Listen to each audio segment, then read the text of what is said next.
Like here is, one of the people that has looked at gaming and AI for the longest, knows it inside and out. Let's see what he's up to. And I follow your LinkedIn, and at some point a couple of months ago, you posted something along the lines of, "Enough already. I'm tired of hearing Yeah. about this." And so the entry point to me seems like, why would you say that? Doesn't this seem like the best moment ever for someone like you?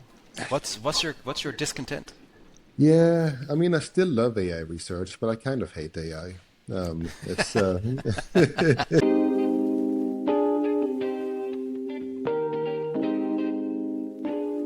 Welcome to Unboxing, Play and Profit for the Gaming Curious. I'm Lane Nooney, En I'm Joost van Dreunen.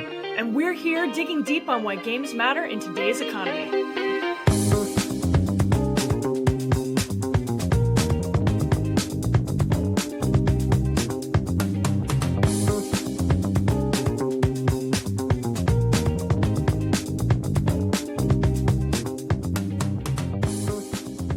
So I'm excited to have you on. I'm excited to talk to you, Julian. It's been a long time coming for me personally.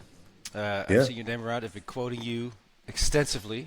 I think the moment was here when, for two reasons at least, we finally met in person recently at the announcement of Me Too's whole project at Tandon. This yeah. This whole accelerator, the game accelerator, The which gaming. we are advising somehow. You know. It's a small universe in New York, but it's an ambitious one. And Yeah. then, I saw that you have now been upgraded, elevated, you Oh know, yeah. to full professor. Congratulations. I'm a full professor. Thank you. I wear too many hats. It's because I don't have much hair, much as like these are hairless people here in this podcast. Hmm. But yeah, it's that, and I'm also doing a bunch of other things. I'm still involved in Model AI, this game QA startup. I am involved in a finance startup called N of One, where we play games on the markets. That's how I like to think about it. And I'm also doing some consultancy for Unity as part of their AI Council, which is very exciting. A lot of stuff I'd love to tell you, but I signed an NDA and can't tell you about. All right. Well, maybe we'll give you a few drinks. Maybe we'll get it out of you later. It's a no, but it's exciting for me to kind of have somewhat of a formalized conversation and just kind of poke and prod as to what you're up to. And Oh it yeah, seems immediately like, the way that I've gotten to know you is for the fact that you've been looking at AI and gaming, that intersection for decades. You oh know, yeah, I remember actual decades. actual decades, right? I remember talking to Frank Lance, famously known for games like the paperclip one or whatever, like these like endless self-generating kind of gameplay experiences. And he said like, "Oh, I'm thinking about doing this project. Oh, you should meet my co-founder Julian." And it's Hmm. like, this whole experience, and it's and this was years ago, and this was long before. So this is before crypto was a thing. Nobody cared about crypto even then. And so, in many ways, you've Yeah. been in the periphery, and of course, AI becomes this big topic for games, and it sort of hurdles you to the front. And I realize I've known you for a long time. Yeah, no, it's funny. Frank and I have also Frank and I we never released a game together, though we have written a couple of papers together, which I am quite fond of, including an analysis of what it means for game to have strategic depth and a bunch of and what it means for super intelligence to play games with us, and also some more like practical stuff about how to sort of find Hmm. simple strategies and so on. Frank was also officiating my wedding, which was very nice. And I mean, he's a beautiful man. My wife was a little bit like, I wanted to be the most beautiful in the wedding, but then you have Frank there. It's just like, yeah. I mean, I am personally, I'm not in contention here, so He is a beautiful man. That's absolutely yeah, true. It's inside a and out. so it's but it's all roads in some ways led me to you, and so the expectation I had early on was like, oh, this is great. Like here is one of the people that has looked at gaming and AI for the longest, knows it inside and out, writes complicated books that I need to like reread to understand. Let's see what he's up to. And I follow your LinkedIn, and at some point a couple of months ago, you posted something along the lines of, "Enough already. I'm tired of hearing Yeah. about this." And so the entry point to me seems like, why would you say that? Doesn't this seem like the best moment ever for someone like you? What's your discontent? Yeah, I mean, I still love AI research, but I kind of hate AI. It's it's true to some extent. I've also started feeling weirdly anxious about this. I've even started taking medications to deal with my anxiety because I'm worried about a world where AI just gets too good at everything and gets better at us at inventing things, and then we'll just like playing and we'll just become peripheral players, putting along with our hobbies. I'm not worried about, some Terminator type going to take over the world. I'm just like, I just don't like AI being good at what I do. I think it's wrong. I think I'm morally right to think this, and I think people who think that we want a future where the AI does all the thinking, I think, and we're just like playing, I think they're morally wrong. And, this is like, I've discovered that this is a hill I'm willing to die on. It's interesting because how do I reconcile this with my day job where I very much invent new AI algorithms and sort of invent new ways of using them and so on. And it's kind of fascinating. So can I take you back a little bit in time? Can I rewind the tape a little bit? Let's do that. Let's go.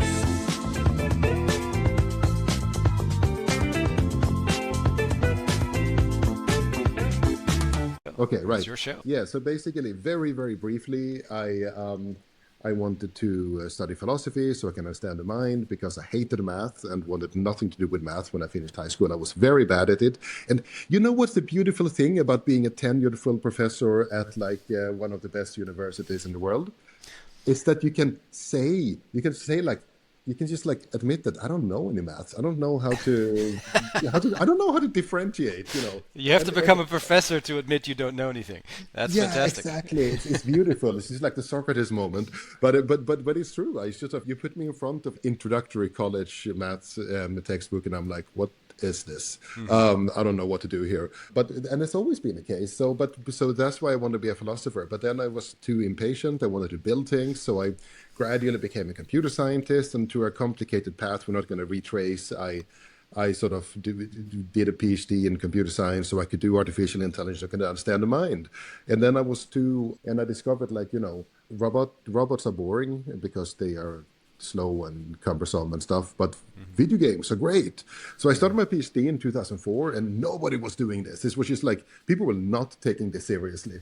I was doing work on evolving neural networks to play racing games, and I went and showed this to people, and they're like, "Whoa, this is very fun. This is very nice." Okay, but what's your real research? And I like, this is my real research. And they looked at me like with pity, like, "Oh my God, this guy is not going to have a career." Jokes on them. Now you have too much of a career. Yes, I hear that. Yeah, right. Yeah, I know. I also have 2 kids, and and I also don't have. You know what? I don't have the time to play games. It's really sad. Like I was away at Europe, this huge AI conference recently, and I'm like after coming back from what the AI conference really is about is meeting people and drinking with them, and then I come back and like go to get back to my nice hotel room and like finally I can unpack my Switch 2 and play Hades 2. Fine. Yeah, at the end of the day. Yeah, no, it's the last thing you do. Before you fall asleep on yourself. Yes. Exactly. And that's like the moments of absolute zen. Yes. So basically, I remember like a year or 2 into my PhD, I went out to like various conferences, and I felt I had good results. And I basically met people from the games industry, from Electronic Arts and Microsoft Game Studios and so on. And I showed them, hey, I got this work on using AI in games to play games. And they were like, okay, that's cute, but we are not interested in this. First of all, AI and games don't go together. This was 20 years ago. AI and games don't go together. We don't need it because we don't need this to provide interesting behavior, because we can cheat the way to becoming to do interesting stuff. And also, machine learning is not useful for us because it takes resources we don't have, and also like during inference, and also it's not predictable, so we can't use it, and it sort of clashes with our whole design ethos. So all these things, and I was shocked, like, what's wrong with these people? Why are they from the Stone Age? Why don't want to see the future? And now we realize they were kind of correct in a way, that from the perspective of classic video game design, it's true. I mean, classic video games are designed not to need AI, and the whole kind of design ethos is about like you author behavior, you don't learn it, and so on. So at that point, I kind of switched around, and I basically like, okay, so AI for playing games, okay, that's great if you want to test AI, but if you want to make an impact in the game industry, you want to do AI for making games and for helping people design games. And then I did a ton of work in that, and that's probably the work of mine that's most famous is probably on AI-driven procedural content generation, and I published like an insane amount of papers on that, and put out like little research prototype games that are not good games, but in principle show that things that could be done essentially. And some of the stuff I'm most fond of is like attempts to sort of create completely new games from scratch, using evolutionary computation, deep learning, LLMs these days, and also like weird beasts like constraint satisfaction and planning and stuff. And these I hasten to add, these are not good games. These are not good games. These are not good I mean, games. they're prototypes, and it's sort of the beta versions that prove the point, right? This is the Yeah. mouse with an ear grown out of its back. Like that's not actually a Yes. functional animal, but it No. shows that we can grow organs, blah blah blah. And so Exactly. it's I want people to look at my research results and like, oh, that's like a mouse with an ear on his back. That's disgusting. that's, that is the worst possible version. That's an abomination. This is the Frankenstein of Exactly. AI. It's I like that Yeah. idea. No, but you have to necessarily go through that stage, obviously, right? So then, since you mentioned that you wanted to study philosophy and understand the mind, it's like, I enter into a lot of this by looking at games as sort of like these epistemological vehicles. Like Hmm. we make sense of the world around us, and you can make that in sort of fuzzy and say it creates a reality that we simulate and we sort of familiarize ourselves in the same way that like the Greeks would run around zodiac signs to Hmm. honor the gods, and that was sort of part of their world, and they would honor them by creating the Olympic Games and so on. And then there's also just the practical reality of like learning how to shoot in bow and arrow, because now you're in sort of the Middle Ages in England and you have to protect the castle.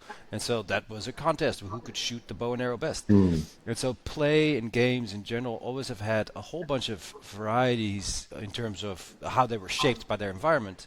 Right. AI seems to me, among other things, it proposes a challenge of literacy, digital literacy, right? And Hmm. so like it's a great way to familiarize yourself with natural language, machine learning, all these kinds of different subcomponents, subfields in what is popularly known as AI. And it seems to me that games are an excellent segue. So do you still feel that holds today in the same way that it did when you started all this? Yeah, I mean, to some extent even more, because like every game is to some extent, directly or indirectly, a model of the real world, a very partial and very biased and Hmm. strange model of the real world. And we all know that, chess is some kind of abstracted vision of military conflict, and that's how it was treated by like, for hundreds of years, where people were Hmm. like, of course you learn to play chess because that's how you learn strategic thinking. And then when AI at the beginning of AI, you had John McCarthy and the other guys sitting around, and imagine a bunch of old white guys, or not so old actually, but guys in suits and whatever, and they're like, which problem should we try to tackle? Well, Hmm. we should try to make these computers, and this was back in the 1950s, 1960s. We should try to make these computers do things that intelligent people do. Okay, so what intelligent people do? They say like this, and you're like, yeah, they solve theorems, so they prove theorems and they play chess. Okay, so that's what we're going to work in. And then famously, you work on chess for a couple of decades, and then eventually you get to use superhuman performance, and then you do that with Go and so on, and people are like, okay, that's great. Hmm. But this is the very particular way of modeling the world that's inherent to two-player, zero-sum, discrete, turn-based adversarial board Hmm. games such as chess and Go. Now, Hmm. all these qualifiers here go into this is because there are so many different types of games. This is like one of my thing I keep repeating is that, you think you're doing AI for games, but what games? There's so many different types of games, and they are all different. Hmm. It's a blessing and a curse. So if you're doing research on this, and all of these games model the real world in some different way. And, there's been so much written about how even Tetris is, Hmm. a model of the world is a metaphor for like sort of packing your schedule or something like this. Whereas it's true. I mean, but it's not crazy. SimCity is another game which is like, has it's very little. It's not zero sum. It's not two player. It's not fully information. It's not deterministic. There's so many things. It's different, and it doesn't even have a win criterion. And there's been like I don't know how many articles written about like what is SimCity actually about and what kind of politics does it embody and so on, which is actually super interesting because there are many ways of reading this in a sense. So basically, when you try to come up with AI to play a game, you are choosing one particular aspect of the world or one axis through which to analyze the world. And then you are trying to see how can we come up with policies for the world from this perspective on the world, essentially. And yes, we've been doing work on playing SimCity, or more specifically, my PhD student Sam Earle has been doing work on playing SimCity, and it's really interesting on what comes out of that. So, yeah, I'm not sure I've answered your question here. I think like you covered 70% of it. So the punchline I'm looking for is like what makes, I guess, games so unique to this, right? It's like, I mean, I take the sort of media scholar approach, and so you could make some complicated argument about how games are just a text. Like whether that's like you mentioned Hades too, right? It's like okay, so maybe it's effectively just a story that's told and retold until you get eventually to like its conclusion. But they're text just like film and books are texts, right? You can imagine like this strand of words that sort of explains the whole thing. What makes them uniquely different from like other texts, other sort of forms of media or other forms of technology in that sense? I mean, the classic answer is interactivity, right? And that's why people have traditionally had a hard time seeing games as art because, like, there's too much of you in it. And they are very interactive. And the prospect of games that actually use AI in meaningful senses during gameplay is kind of threatening to game designers of a particular school of game designers because it's threatened to make it threatens to make the game even more interactive. And we can't really reason about this because games are interactive. They are always created together with you as a player. The experience is created by you as playing them at the same time. You're making choices. Even like the least interactive things like visual novels are somewhat interactive. And then you have like things that are very much all based on mechanics. And then we have brilliant things like Hades 2 because it really is so brilliant how they managed to build storytelling around the roguelike framework and tell stories that interweave while still giving you so much player agency. I am in awe of it. It speaks very much to me, but you can go much further. So when you look at this thing, like people thinking about, so I've often talked about like, and this is something I've talked about for a long time, like, would like a fully generated open world game be? Please, I mean, imagine like, your Grand Theft Auto or Skyrim or Elden Ring or whatever. But, it's just like you start playing it and then you just go in some direction and then and you go like 5 hours in some direction. You can't do that in any open world game because there isn't enough content because it all has been made by humans. And then you get like a new city there that exists only because you came there and it was generated because of you, and it has looked at what you've been doing in the game and it has a model of what you think is interesting and what you think is what you can do, and it tries to present to you new experience and new challenges that the game thinks that you may appreciate. Of course, you will choose to sort of experience them or not. And it might be new quests, new buildings you can enter, all of new styles of architecture, different types of cars that don't exist in other places, new music, whatever. Everything is just there, and it's like it's like complete idealism in the sense that the world exists because you are observing it, and it's a beautiful thing. It kind of freaks, apart from the technical challenge of doing this, it kind of freaks designers out because how do you design for this? It is super, super hard. But this is the challenge. I mean, we shouldn't shy from challenges. Unfortunately, the kind of like very few game studios are really ready to take such a challenge on because like, it's like, how do you make money from this? Well, yes, that's a big question. I want to get to that one at a moment. Before that, I very much like this observation. Like the world exists because you're observing it, right? In a again, a sort of classic media theory perspective, you say something along the lines of there's just so much out there that there's Mm. only one point of view from which you can make sense of it, which is your own. Right. And everybody's just trying to impose themselves into your feed kind of thing, and or steer you into certain directions, but there is just too much. And so AI seems to be uniquely, like, it's almost like a perfect metaphor for how we make sense of the world around us. It's like, well, it's because I showed up, it's because I am here consuming this, I Mm. like this better than that because that's just my preference, and there's no other authority there, which conversing then becomes incredibly difficult for like creators and writers and filmmakers. Like, okay, Mm. says you, Mm. Mr. Filmmaker or game designer, Right. but the authorship, the authority that it implies is diluted. Of course, they struggle with this. At the same Right. time, making meaning, creating meaning in this environment is incredibly difficult too. Like, Yeah, you know, because that's what I mean. You're like you start playing a game, and you're such a privileged position. You're just expecting these experiences that are designed for you. Not hmm only is it a power fantasy where you like you have all these amazing powers, but also you're just expecting all these things served to you. You're expecting everything to make sense. It's crazy. Like you walk into some alley, and somehow there's something there. There's a trinket or like a treasure or a quest or whatever.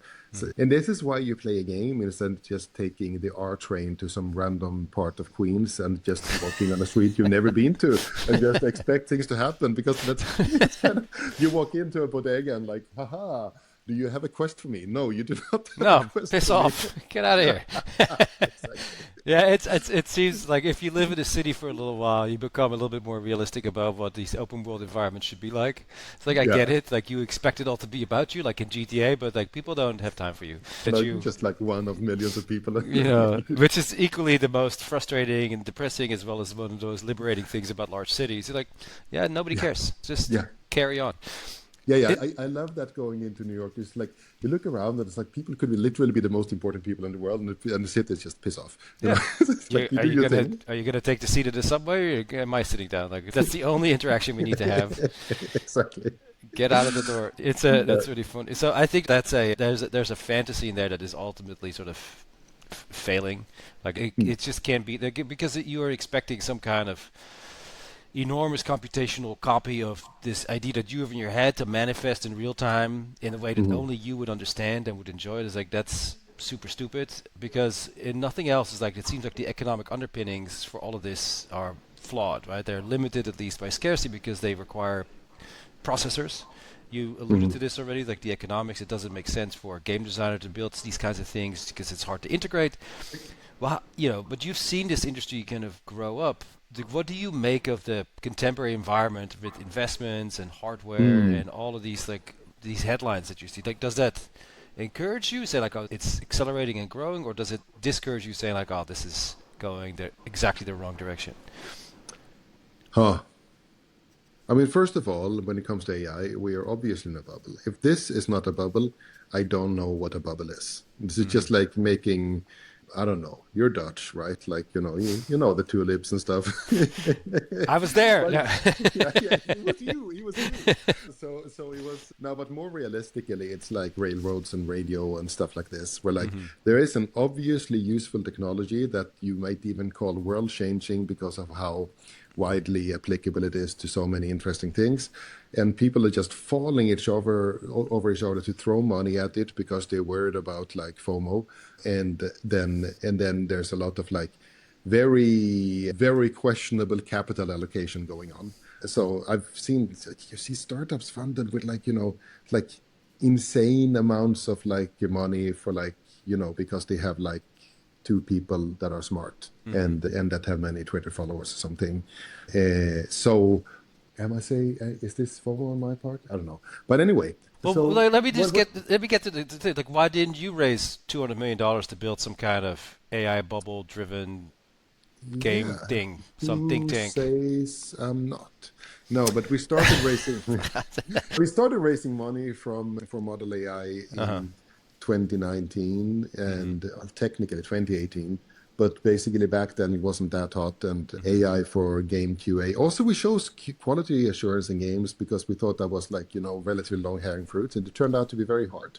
Or it turned out to be very doable to do it for particular games, but very hard to do it in a repeatable way so you could scale, have a product you could scale. We still haven't really cracked that one, but it's getting better.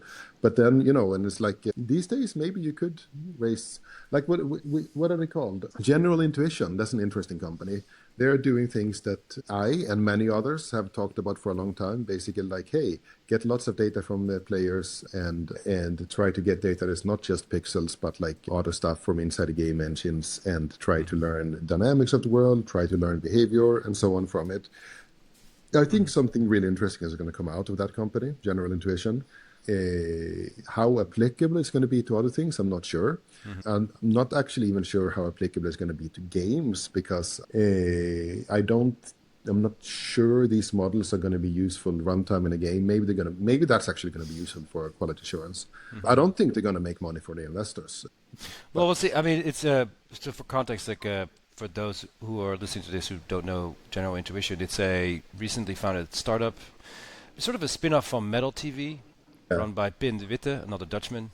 Coincidentally. And full disclosure, he's part of the same.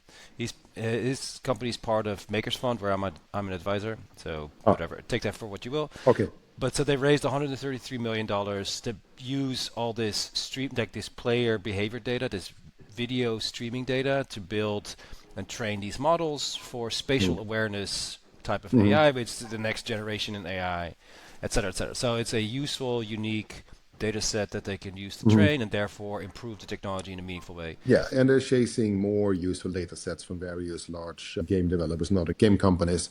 And much of it is basically like, it's not only pixels, because that you can get from YouTube or Twitch or whatever, but it's also other information about the game state and actions and so on, which makes sense. I mean, I really think interesting, useful stuff is going to come out of that. I do not see how they can be profitable, but I don't see that for OpenAI either. So, call it what you want. It's not clear, while clearly acknowledging they're building useful stuff.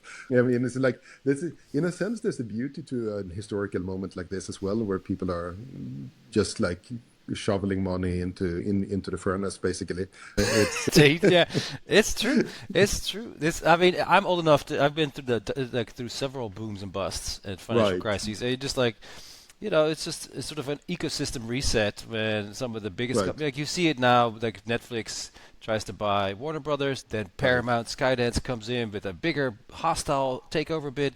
And you just like, this is like, these numbers are nuts.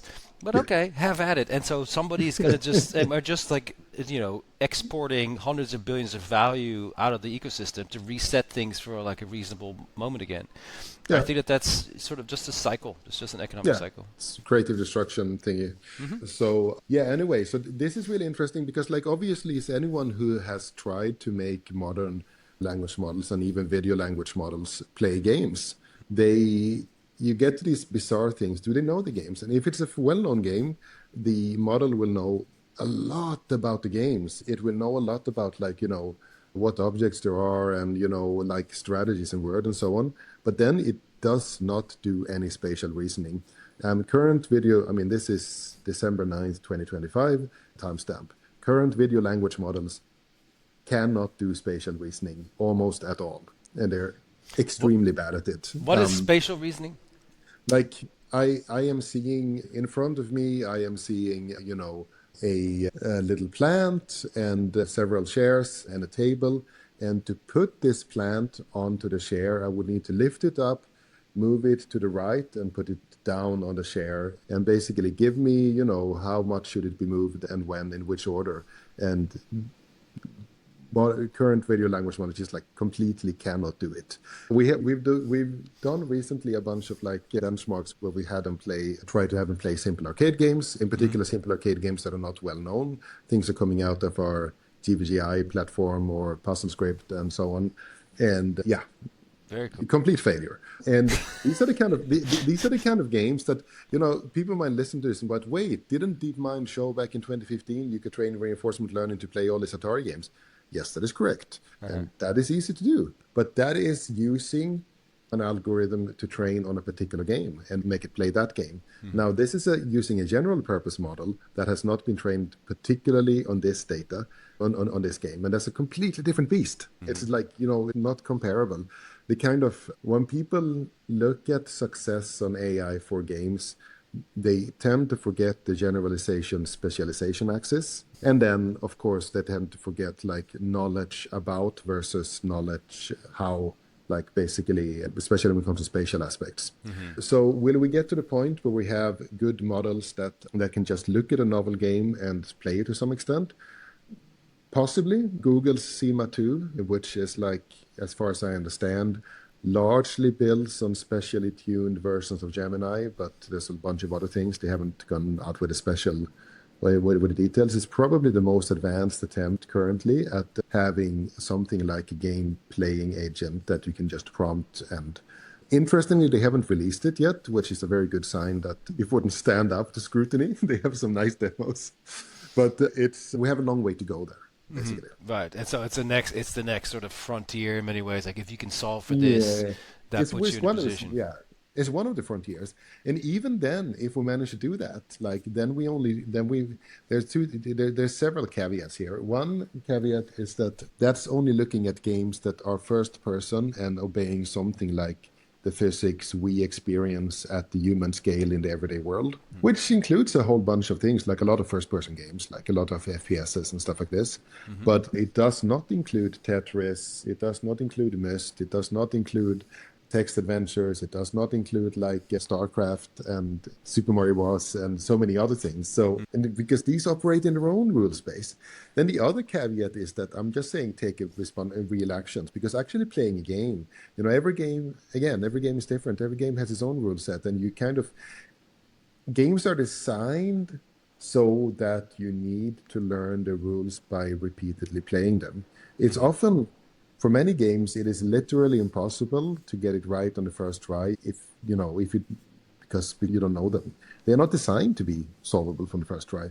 We have an article we're working on, like basically video games as AGI tests. I hate the word AGI, but people keep using it. So I wrote a whole book about AGI. It's largely about why the term is useless. And very good. But it's like there's so much to it, and it's like it comes into like what would it mean to have a model that's very good at playing games in general. Well, it would have to be able to adapt to whatever the perspective is on this game, and then it would have to learn on the fly what the particular rules of the game are. This is like way beyond the capacity of anything we have. We don't have models with continual learning, and this is not just like a little bit of this is not like we see what we're doing, we're just improving performance. It's a completely new mode of learning that VLMs and language models and so on don't have. So when people say like, oh, we're done with games in AI research, it's like the opposite. We are barely getting started.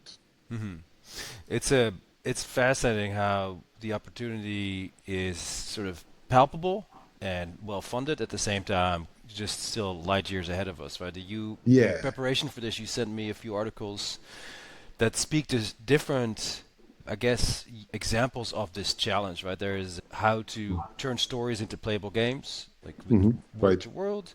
There is like how to generate puzzle games with something like Script Doctor, and then Puzzle Jacks, which is benchmarking AI players. Like each of those are in their own right just endless rabbit holes. Oh yeah.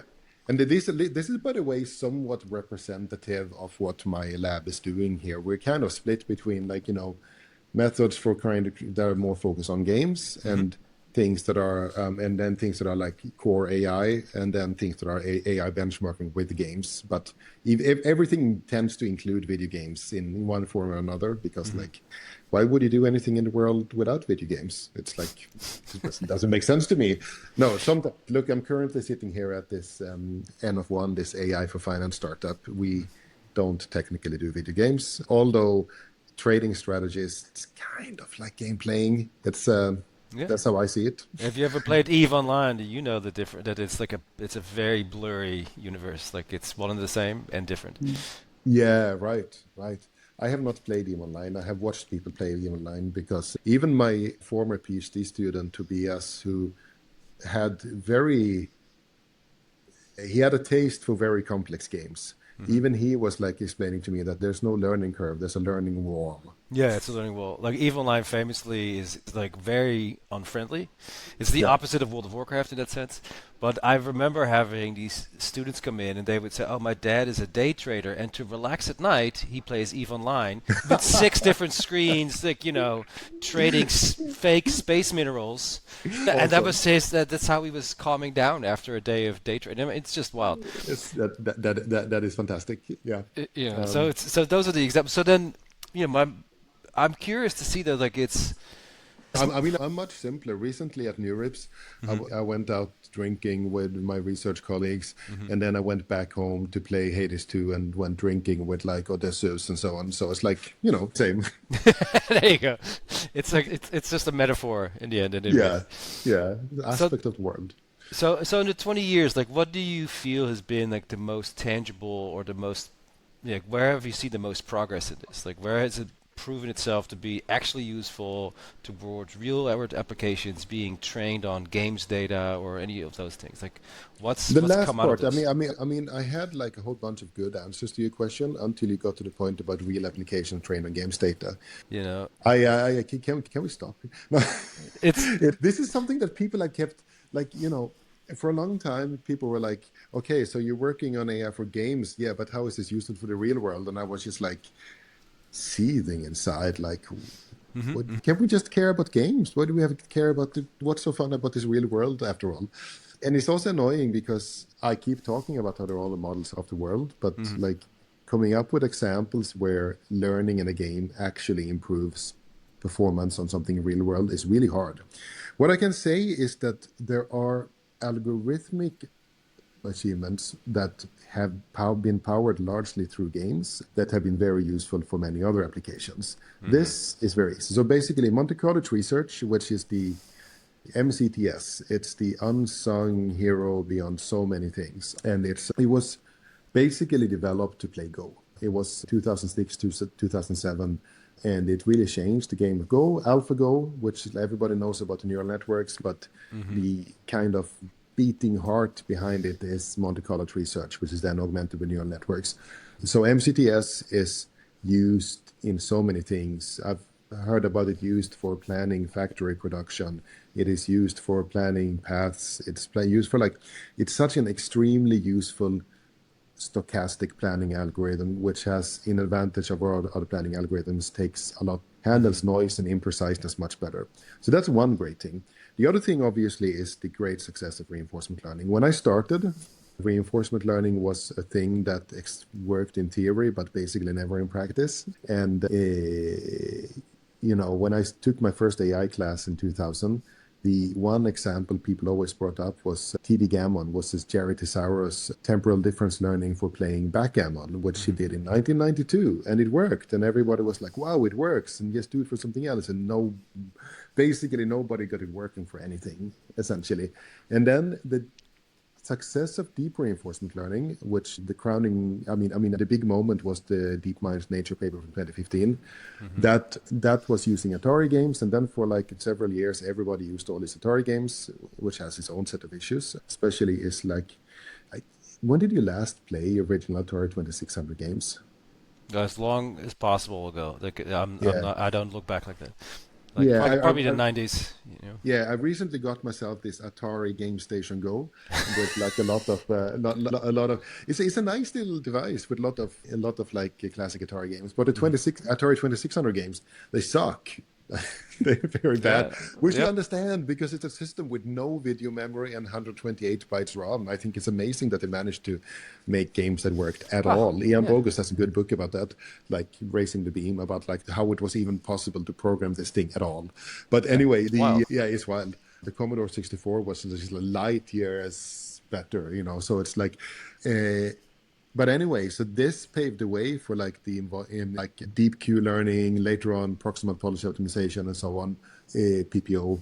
These things were all developed in the context of video games, and they are used for so many other things. Like this is how you train large language models these days, Mm. using PPO or GRPO, which is like an offshoot of PPO, which was initially developed for video games. So there you have it. It's like methods are developed in video game space that are used otherwise. Now, actual models developed for video games are basically never useful for anything else. That's what I should have qualified my question, which because what I was really looking for was an answer to the question like, I guess looping back to the start of our conversation, which is at some point this becomes an aesthetic all its own, right? Yeah, It's like in the same way that I don't know 8-bit culture is and retro is like at right. some point you feel like artificial intelligence or any of its different varieties is going to make this into a new separate form of, in the same way that the printing Mm, press went from manuscript to printing literature is like okay, and that had a lot of distribution implications, but also how people would like Kittler has a lot of theory about this, like in how do you say in Maschinenschrift alle Menschen sehen gleich aus, like everything looks the same and similar. It's industrial language as opposed to the right. personalized letters that you use when you write in cursive or whatever. So AI develops its own or implies and suggests its own aesthetic, but in 20 Mm. years we have yet to see it, and so I don't see it necessarily just yet break out of the existing games industry into its own category of gameplay, even though it's labeled as such, even though it's pushed in that way. Okay, there's so many ways of doing this. I mean, obviously, the cheap answer to what you're saying here is that, well, there's an aesthetic coming out of AI, and it's the fucking GPT slop, the GPT style you see all over LinkedIn and whatever, and it's terrible, and we all hate it. But it is an aesthetic. It's just a very bad It's aesthetic. of It's those like, shiny people, right? Like it's sort of yeah, like these. yeah. It's absolutely It's true. Yeah, it's like, hey, would you? It's not this, it's that. All these kind of like, yeah, how the language models write. Now, the other thing, though, like, there's something about an aesthetic of games coming into AI, and this is kind of weird because, like, for a long time, up until like 5 years ago, I would go around and tell people that the game industry is like surprisingly AI resistant. That people Hmm. are like it's the last industry. People think of it as like technologically forward, and which is maybe true in terms of like being able to squeeze things out of GPUs and stuff, but people were anti-AI. And you still feel a lot. There's still a lot of people in games that are anti-AI, and this is like a different topic. It's a whole kind of like maybe it's not a different topic actually, because like there is like a culture war going on within the games industry with a lot of people strongly against generative AI. And I understand them. I get where they're coming from. I don't have a solution to this problem, but it is a real problem that, people feel that their livelihoods are threatened. And in some cases they are, in particular the people on the art side. The other thing, though, is that, I mean, it builds on like a distrust of AI in kind of gameplay roles that has long been there. Like as we talked about before, people don't know how to design for AI that is used inside the game. And it's like that's another aspect of being kind of anti-AI, and that maybe that's why we haven't seen an AI aesthetic in games. Hmm. People don't know what to do with it. It kind of clashes too much with how things are done in games and all the philosophies around game design. I feel like I'm not answering your questions. Like answering It's something else. It's like, no, it's. I I mean, appreciate you. I'm having fun. I don't know about you, but No, I find this fascinating. The reason I ask is because in another part of my world, I sit and look at Roblox for hours every day, and why? Roblox has its own aesthetic, right? Roblox, Right. and I mean by aesthetic, sort of like a Lane's gonna hate me for this, but sort of like a sort of cultural language or sort of a set of principles that by which we make sense of Mm, things, in the same way that mm, rock and roll music was a break from whatever came before to piss hmm off your parents, basically, hmm but to also like to emancipate a generation, saying like this is us. We are going to have this little dance. We're going to have this sort of style of music. mm, I grew up with grunge and all of that, of course, yeah. and so like I see Roblox and particularly things like Steal a Brain Rot as an Mm, aesthetic for a generation that wants to play yeah. things that their parents wouldn't really allow or like, and naturally Mm. excludes them from it, and that creates their own space, their own ungoverned, sovereign space in some sense. I'm AI, yeah. it's I'm predisposed to sympathetic this. with that, of course. Oh, Yeah. totally, right? And Yeah. it's just a natural behavior. That's what kids do. Yeah. That's what 16 year Yeah. olds do, whatever. And Yeah. I don't see that change just because we got fancy, more expensive, environmentally unfriendly technology No. nowadays. Like it's going to be the same humans doing the same shit every cycle. So It's it's that's it's it's, in, it's interesting because there are aesthetics coming out of games, of course, and Mhm. there are even aesthetics coming out of games that are kind of related to AI. So we all know the aesthetics, I mean, NPC aesthetics, right? And the Right. NPC memes build on, Mhm. in a sense, that's the thing that builds on the NPC aesthetics, and we all know what that comes out. And like, here's a patrol behavior, and now it sees you, and now it forgets about you. And this comes out of like game design and also the particular limitations of the things that are used to build behavior in games. That is called AI. I mean, if you go to the AI summit at the GDC, the Games Developers Conference, you feel people are still talking about behavior trees, finite state machines, pathfinding, and so on, because that is how NPC behavior in games is encoded. And this is an aesthetic, that game players have taken. I mean, it's like people kind of reproduce this in different ways, and the NPC meme is one part of it. And here we're seeing again, this is my other answer. We have not seen this because if there actually were like machine learning based NPCs that you interacted with, there would be an aesthetic coming out of that, but there isn't. And because people don't know how to design for it. And at some point, someone is going to basically crack this thing. Someone is going to solve the design problems around this, like not one person, but a whole bunch of people. Probably some kind of like completely AI-pilled indie people, indie game creators that build these weird things. Yep. And it's kind of surprising that it hasn't happened yet. I mean, there are things like the Ubisoft Neo NPCs, for example. I don't know if you've seen these. These are some of the most impressive things around like building conversational non-player characters based on large language models. It's not really ready for shipping, or at least wasn't when I looked at it, but it's very impressive, and it's also very resource intensive, both in terms of compute to actually do inference and in terms of authoring, because you need to write so much to sort of for this to make sense. How many parameters are we talking about? Like, or whatever, like what's the quantification? They have, I don't know, but they apparently needed big enough language models that they couldn't run locally. I mean, the problem with running language models locally in games is that you don't have memory. Like game hardware, you can't, you don't have memory for it, and you don't get very good, interesting behavior out of like 2 billion parameter models. You can do it, but it's kind of limited, and then you basically need to design around why is your NPC kind of stupid. and the other problem in terms of hardware is that you don't have the GPU is busy doing game stuff. That is rendering graphics, as if GPUs were for graphics or something like this.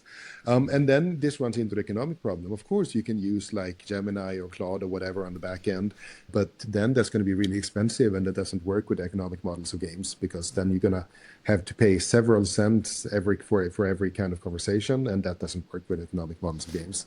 Right. So it's like you're kind of caught between rocks and hard places here.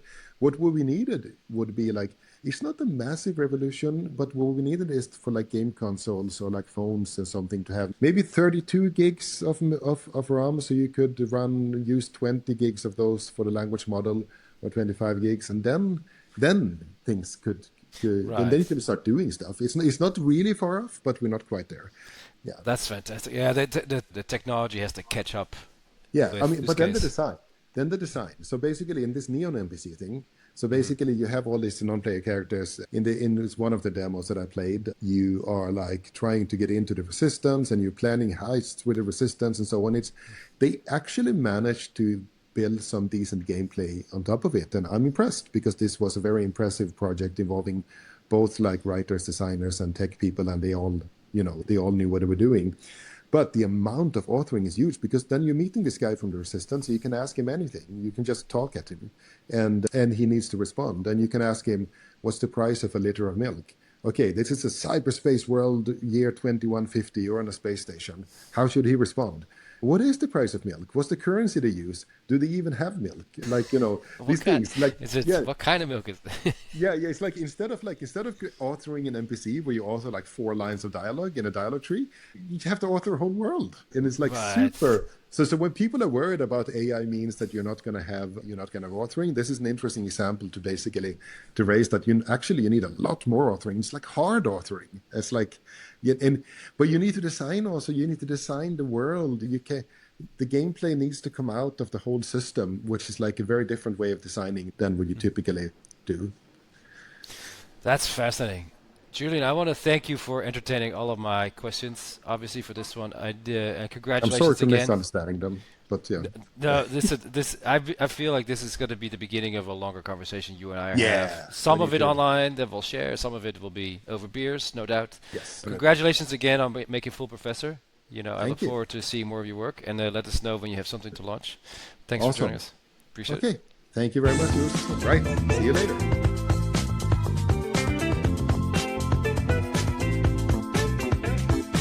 Unboxing, Play and Profit for the Gaming Curious is an independent production by Joost van Dreunen and Lane Nooney. Our producer is Keaton Ireland. Our logo was designed by Moira Zhang. For more from Unboxing, subscribe to our newsletter at buttondown.com/unboxingpodcast. Unboxing episodes can be found on YouTube, Spotify, Apple Podcast, and wherever else you get your content.